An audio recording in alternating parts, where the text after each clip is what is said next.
परसों मैं देख रही थी एक वीडियो, आजकल आपको पता है ना सोशल मीडिया पे नज़र ही आ रही होती है।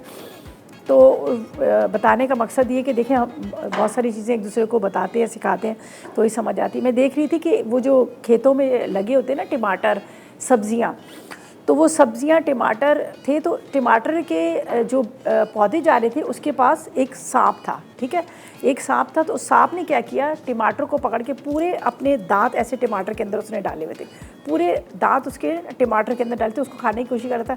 फिर वो थोड़ा सा रेंगता रेंगता आगे चला गया।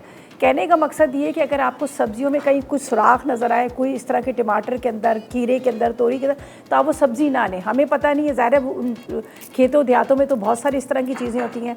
तो वो वीडियो मेरी नज़र से गुजरी, तो मैंने कहा मैं आप लोगों के साथ शेयर कर दूँगी कि अगर आपको लगे कि टमाटरों में कहीं सुराख है, कोई सी सब्ज़ी, तो आप उस सब्ज़ी को मत पकाएं।